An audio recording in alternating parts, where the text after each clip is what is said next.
Did you know two diets containing the same number of calories can have very different effect on your weight? I mean, with one diet you may not end up losing weight, and with another diet containing the same number of calories you may actually lose weight. How is that even possible? Well, it has everything to do with how food affects how your body functions, including your metabolic rate.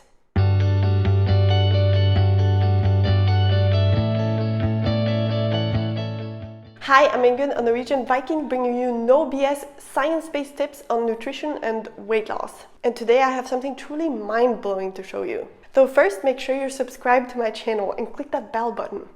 Now let's look at some studies that actually show that two diets containing the same number of calories can lead to very different weight results. Let's look at some animal studies first. This study divided rats into 3 different groups where all groups ate the same number of calories, the same amount of carbs, the same amount of fat, and the same amount of protein. So what you may be wondering is, what was the actual difference between these diets? It was the type of fat. Again, they ate the same amount of fat, though the fat came from different fat sources. And the main difference was that diet number 1 contained 7.4% omega-6, diet 2 contained 13% omega-6, and diet 3 contained 63% omega-6. So what happened? Group 1 gained on average 28% weight, Group 2 38%, and Group 3 a whopping 44%. Again, they ate the same number of calories and even the same amount of carbs, fat, and protein. It was just a type of fat that was different. Fascinating, huh? We'll talk more about what's going on, how this can happen, and how to take advantage of this with our own weight loss journey shortly. And we'll look at some human studies. Though first, I just want to mention a very interesting study in rabbits, even though the calories were not exactly equal. Here's the thing. 2 groups of rabbits were allowed to eat as much hay and water as they'd like. In addition, Group 1 was given a specific amount of vegetable oil mixture that was heated once. And Group 2 was given the same amount of the same vegetable oil mixture, though in this case it had been heated several times. Actually, Group 2 ended up eating fewer calories, yet still gained 37% more weight, and even ended up with an impaired fatty liver. I know some of you may be thinking, how is this even possible? How is it possible to eat less and still gain more weight? Well, it has everything to do with how specific foods affect the body. You see, food is not just a bunch of calories that either gets stored or burned inside our bodies. The food we eat affects how our bodies function. For the rabbits to have been able to eat less and gain more weight, or for the rats to have been able to gain more weight while eating the same amount of calories, their metabolism must have slowed down due to what they were eating. Actually, one of the conclusions of the rabbit study was that the heated vegetable oil may impair the function of the liver. And as you may know, the liver is key when it comes to our fat metabolism. So I guess it shouldn't come as a surprise that an impaired liver can have an effect on our metabolic rate. Now, does all of this happen to us humans as well? I'll let you know shortly, though first, if you're enjoying this video, please make sure to give it a thumbs up, and once again, make sure you're subscribed to my channel for lots more no BS videos on nutrition, weight loss, and enjoying a flexible lifestyle. You may also find lots more tips on my Instagram profile at Viking Ingunn. So, does this happen in humans as well? Does the food we eat affect our metabolic rate?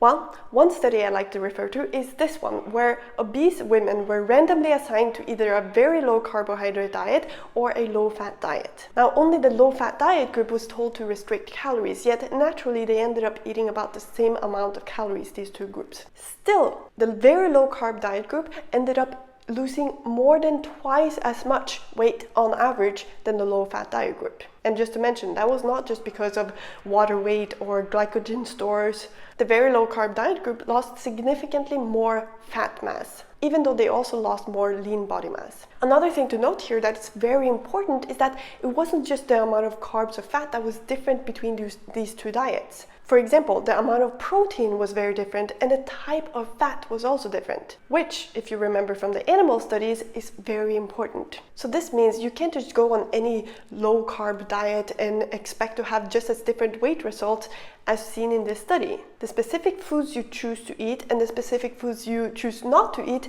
matter a lot. Anyway, Again, we see that two diets containing the same amount of calories or very similar amount of calories can have a very different effect on our weight. And this is a huge thing to be aware of, because there are so many people out there claiming that it's all about the calories.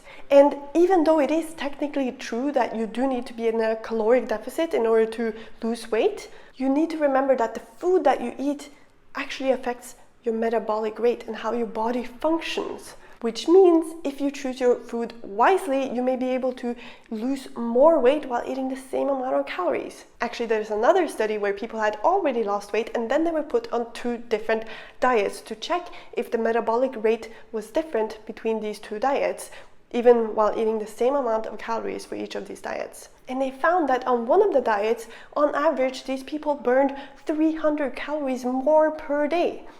Now, I get that you might want to know what that specific diet was like. I mean, the one that helped them burn 300 calories more per day. Well, once again, there's a lot to it. The amount of carbs was different, the amount of fat, the amount of protein, the type of fat. There are just too many differences to be able to pinpoint specific foods to either eat or not eat. Well, there's one type of food that I would definitely remove 100%. If you'd like to know which type of food that is, let me know and I'll make a video about it. In general, however, the point about all of this is the following. What we want is to feed our body the type of foods that will help our body function optimally. That's the most important thing.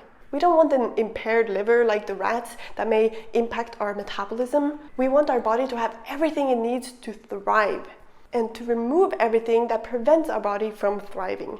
On top of that, we can make use of some specific science-based tools for weight loss, though the foundation needs to be strong. And for that, there's really just one option. Eat real food. Quality is the most important thing for your body to function optimally. I have lots more to share with you, though this turned out to be a long video. I just think this stuff is super fascinating, don't you? Anyways, if you want more tips and no BS science-based truth about nutrition, weight loss, and building a flexible lifestyle, then make sure to catch my upcoming videos. And if you're ready to ignore all the BS out there, instead lose weight based on science, I do have a 90-day step-by-step weight loss program for women, which includes one-on-one calls with me personally, as well as unlimited tech support and weekly accountability check-ins to make sure you stay on track. I only work with a few women at a time, so if you're interested or you'd like some more information, let me know. Either email me or send me a message on Instagram. You may find the details below this video. I'll see you in the next video.